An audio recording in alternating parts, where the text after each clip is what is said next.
नाम है विमल कुमार और आप देख रहे हैं विमल विथ न्यूज़। अभी मैं हूँ झारखंड और बिहार को जोड़ने वाली चीर नदी के पुल पर, जहाँ पर जो कि पंजवारा को जोड़ती है, वो NH 333A। देखते हैं एक सुंदर पुल बना है, लेकिन पुल जिसके लिए बना आने जाने के लिए तो वो अच्छा है, लेकिन बरसात के दिनों के लिए जो बना वो बना गया है। उस चीर नदी को देखिए कि अपनी बेवफाई पर अफसोस कर रही है। एक समय था और बालू लूटने वालों की होड़ लग गई, चाहे वैध धंधा हो, NGT के नियमों को मानते हुए वीडियो मैंने उसको बनाया गया हो, या अवैध तरीके से लग रहा था कि बालू की भूख, कितना भी बालू खा ले उसकी पेट नहीं भर रहती, क्योंकि बालू में सिर्फ लोग देख रहा था कि वो लक्ष्मी नारायण विराजमान है।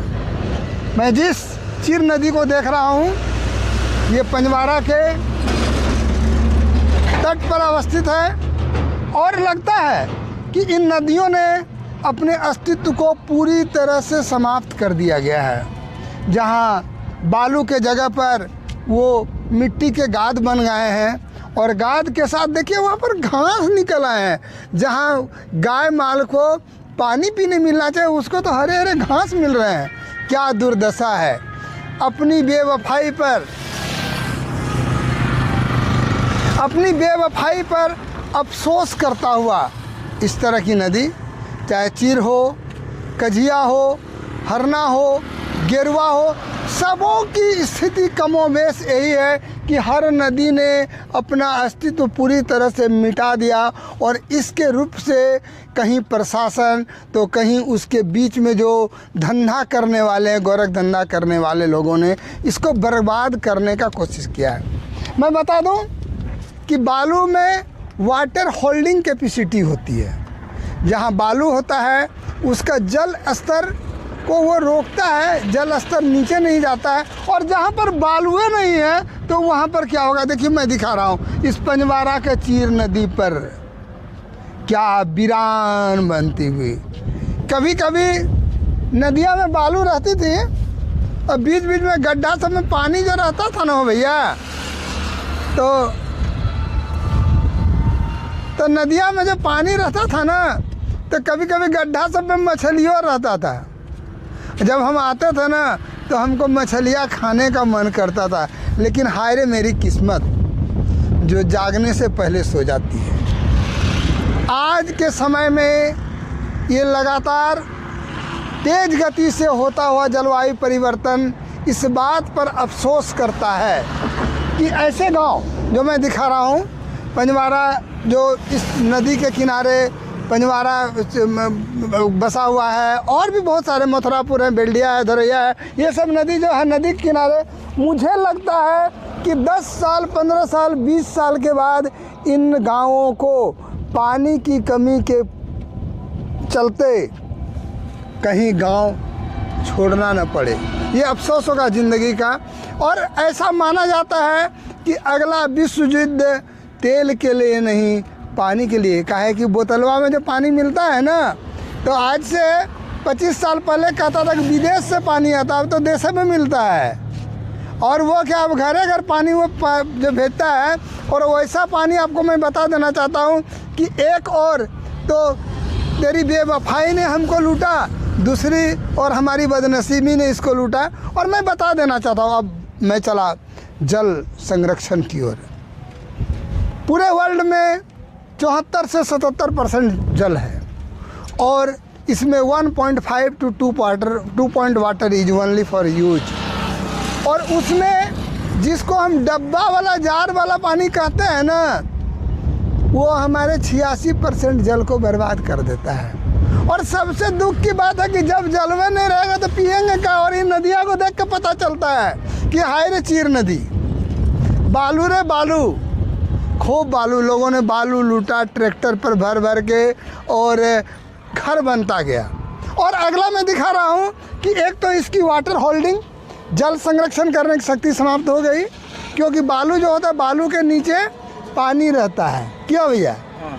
मैं देखिए हमारे एक भाई साहब कि कखनियो नदी करे चुआड़ी से पानी निकाले के पिलो छ। हाँ पीला छे त कहाँ जानो कीता नगरी में अबे आजकल निकले छे आजकल आबा किल गेल त मट्टी हो गेलो छे मट्टी हो गेलो छे बंजर नदी हो गेले बंजर भूमि भी बंजर होलो छे पूरा भूमि भी बंजर हो गेले सब माफिया ठेकेदार बालू उठाए के ले गेले अरे झारखंड में करोड़ों बिल्डिंग बने। अच्छा एक चीज बोलो भैया झारखंड के बात छोड़ा तखनी तो रहे छलो मिट्टी के घर में अखनी तोरा पक्का करो घर दे रहे तो पक्का करो घर बढ़िया लगे छे या पानी बढ़िया लगता है? पक्का के घर में बीमारी है और शक्तिहीन होता है और मिट्टी और पुआल में जो है उसमें यानी जैसे फिल्टर है वो दीवार में मिट्टी की दीवार में वो फिल्टर था उसमें और मिट्टी के ही शरीर बना हुआ है भगवान गॉड जो बनाया है शरीर वो मिट्टी का बना हुआ है इसलिए ऑक्सीजन जो हवा है वो जो मिट्टी की दीवार था वो अब टूट गया और पक्की दीवार हो गया उसमें अनेक प्रकार की बीमारी हो रही है।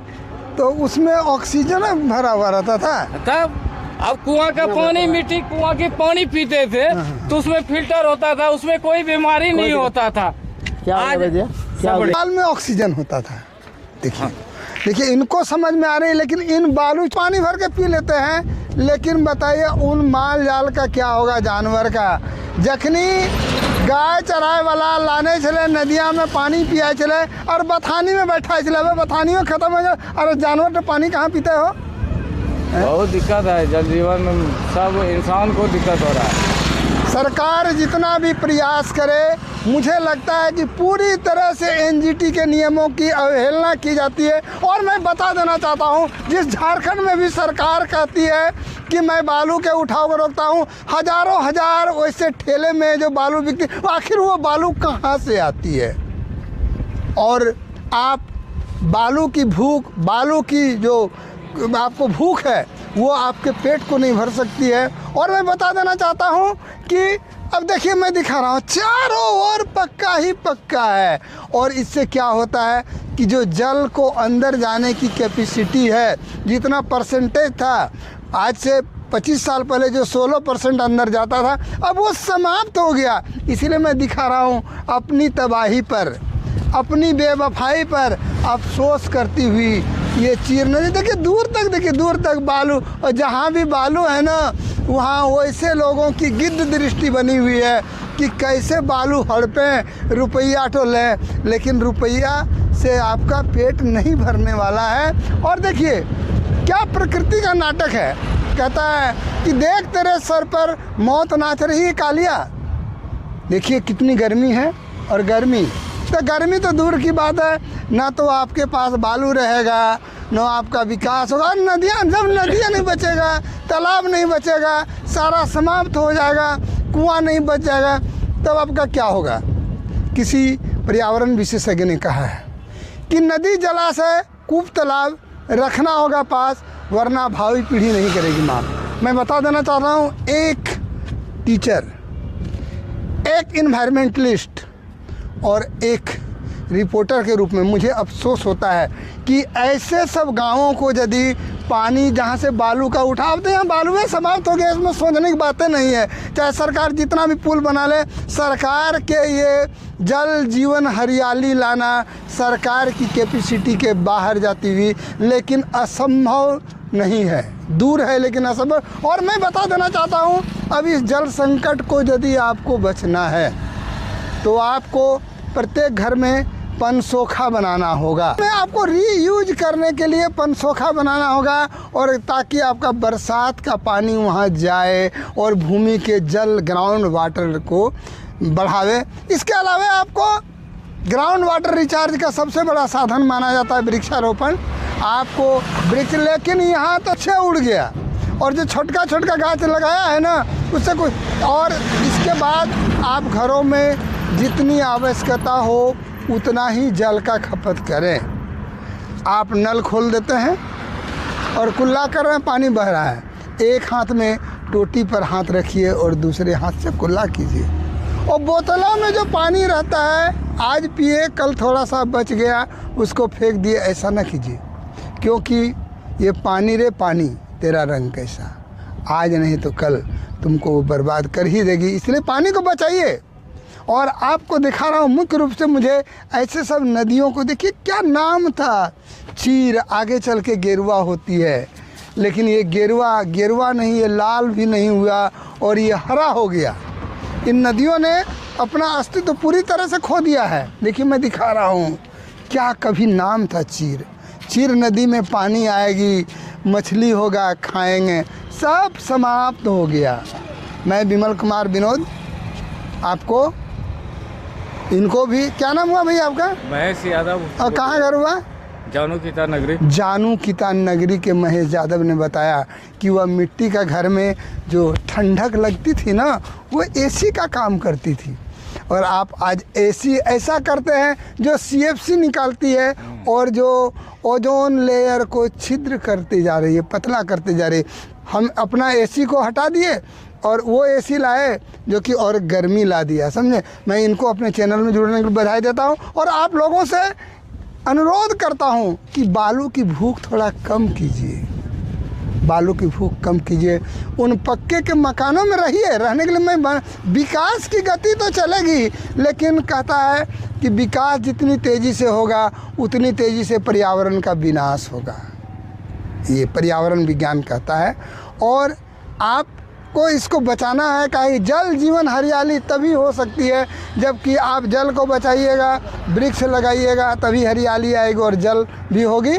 और कम से कम ऐसी नदियों को बचाने का कोशिश कीजिए अभी भी।